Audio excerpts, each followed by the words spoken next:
What's up, guys? It's your main man, Coach Richie Rich, Coach Babs, and welcome back to the Think Strong, Be Strong channel.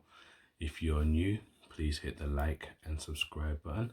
Don't forget to share with all your friends. I drop a video every Monday, Wednesday, and Friday. Today is Wednesday, so we out here making it happen. Now, if you're an avid listener and you're family, because if you're an avid listener, you are family. Welcome back, guys. As always, I appreciate you. Thank you for taking time to stop by and listen. Also, I just want to say a big thank you for the success of my last video. All the love, all the comments. Guys, I love you guys. I appreciate you guys. So look, we're on that relationship hype once again. So without further ado, let's get it cracking, shall we?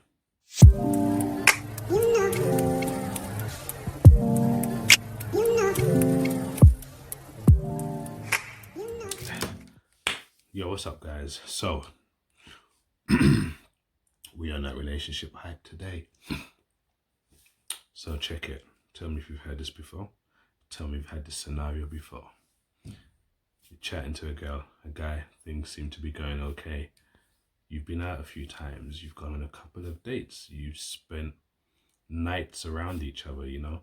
Things seem to be going okay. You're happy. You think they're happy too.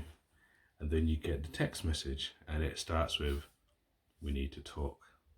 Or, "Are you free? We need to talk." And you know, when you hear that, "We need to talk," you get this feeling in your stomach and you're like, talk about what? And it's like, no, there's nothing bad, we'll talk later on.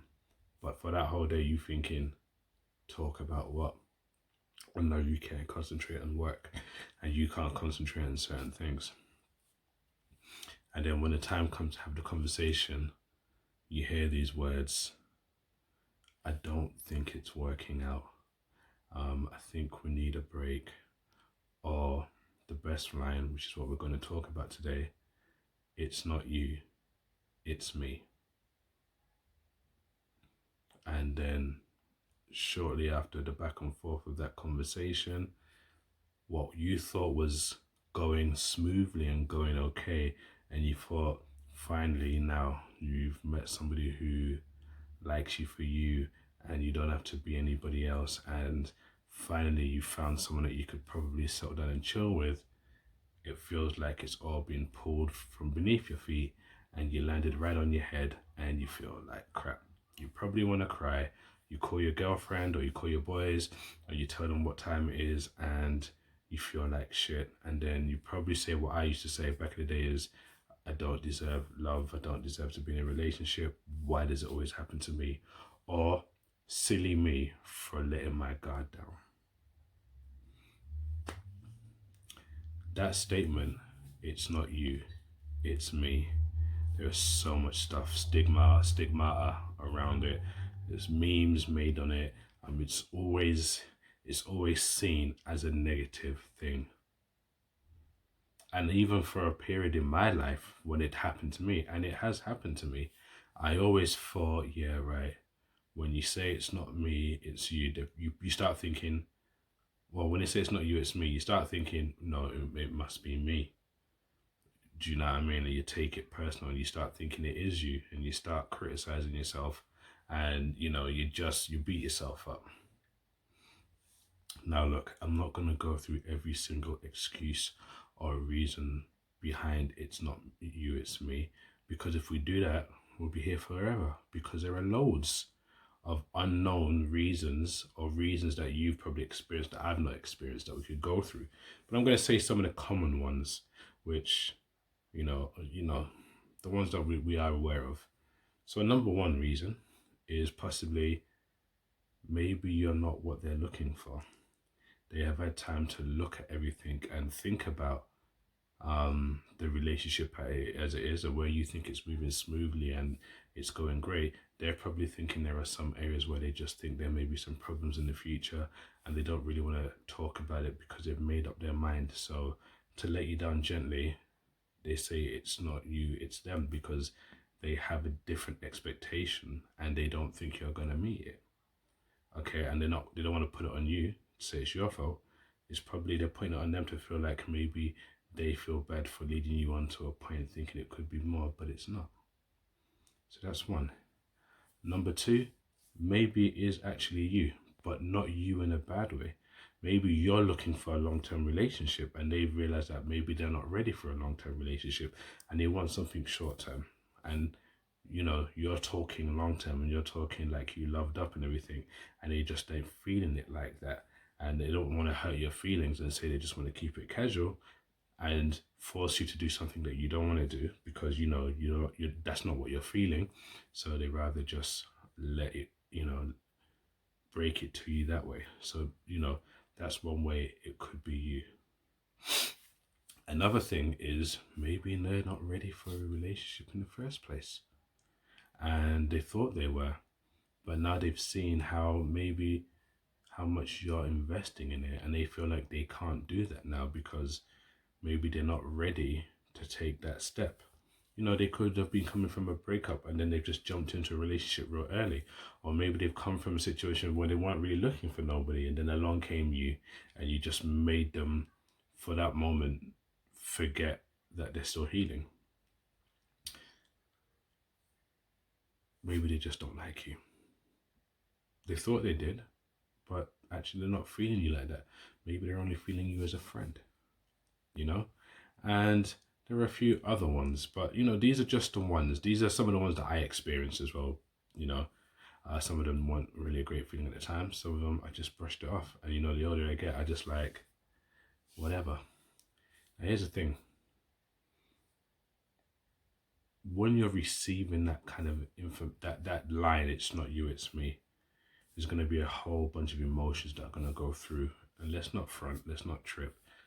I've been through those emotions, and sometimes, you know, when I'm really feeling somebody and I finally thought, yo, this is the one, and then I've got hit with that line, you know, I've dealt with it a lot better than I used to, but you know, there are some old thoughts that come in. One of the thoughts is always going to be self-worth and self-value. You know, I feel it's like whenever you break up with someone that you're really feeling, it's like you feel like the way they look at you when they were with you and the way they were when they were with you, or maybe when you got with them you didn't expect it. It's almost like you feel like your worth and your values gone through the roof. It's almost like you feel like you've become priceless, and then the moment it ends abruptly, it's like we lose our worth and we depreciate our own value. And you need to remember this. I need to tell you this. You know, your value is not based on somebody else's thoughts and feelings of you. It's not. If you meet somebody who treats you like you are a king or you are a queen, great. But when they break up with you, or if the relationship doesn't go the way you want or you expected, please do not give them your crown. Do not allow them to take your feeling of royalty away, because you are a king or a queen, regardless of them being in your life or not. So don't allow yourself to feel less than who you are based on a relationship that ended unexpectedly, no matter how good it was going. You know, still love yourself. Don't be a dick and be like, yeah, whatever, you know, you'll never find anyone better than me. Don't be a dick. Because when you do that, you are depreciating your own value again. Yes, it hurts. Yes, it sucks. Yes, it's unexpected. But, you know, remember that you're worth it regardless, and you're gold regardless. So, you know, remind yourself that the relationship didn't work out and you guys are just not compatible. Does not mean you are less than what you deserve, and it doesn't mean, you know, beat yourself up. Easier said than done, I know, but you have to look at everything you've done with yourself and for yourself and to yourself to the point before you met that person, and remember that that person saw those features in you, which is why they found you attractive.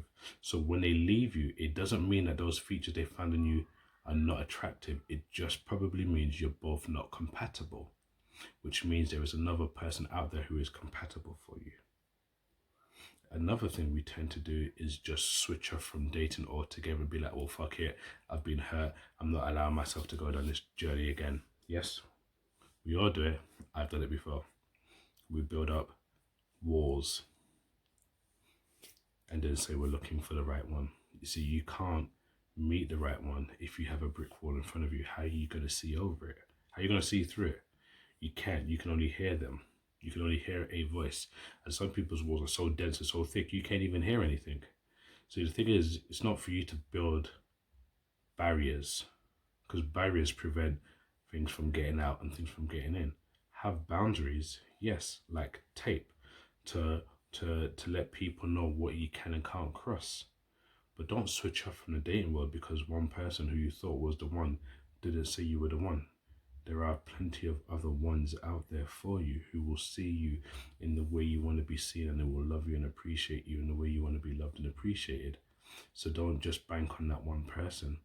Yes, you can be lost in a moment. Yes, she or he can be incredibly attractive that you didn't even believe you could attract such a person. But there is going to be another one, and there are going to be others. And on this journey of, finding the one, you are going to go through heartbreak, and you're going to go through character building, and you're going to go through different moments and emotions. So don't shut off from the world. Be brave, lick your wounds, learn from what's happened. Don't change who you are. Maybe tweak some habits if you feel like some habits or lifestyles it seems to be a reoccurring thing of why you keep not succeeding in dating or whatever. Yeah, work on those things. You understand? If you think they need working on. And if you don't think they need work on, go out there and be who you are. And the second thing is be open. And the third thing is be open. I mean, I can list so many different things, but these are things that I've done for myself. Be open. Be open, be understanding, and be patient. Know that everybody's time is different.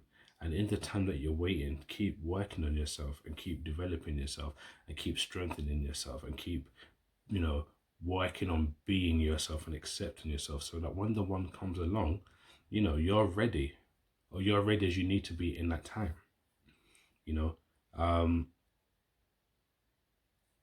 That it's not you, it's me. Everybody experiences it, but don't let it knock you.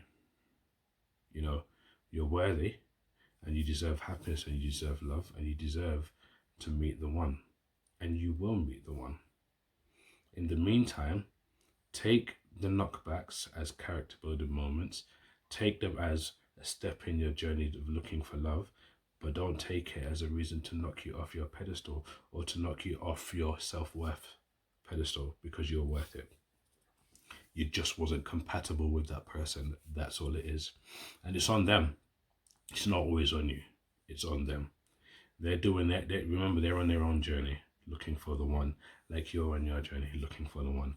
And sometimes, no matter how good you guys are together and they have to brand it, it doesn't make them feel better either.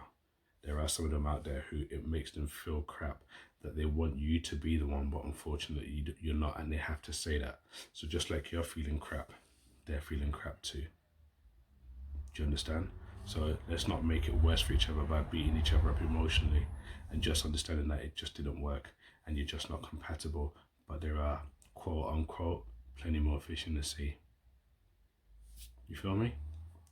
Now, if you enjoyed this video, please leave a comment in the box below. Like I said, please like, subscribe, and share. I just want to spread my word out, spread my voice out across the world. So with you guys' help, I can do that. The next video is going to be dropping on Friday. Who knows what it's going to be like. In the meantime, like I always say, live your life one step, one rep at a time. Think strong, be strong. And remember, impossible is nothing.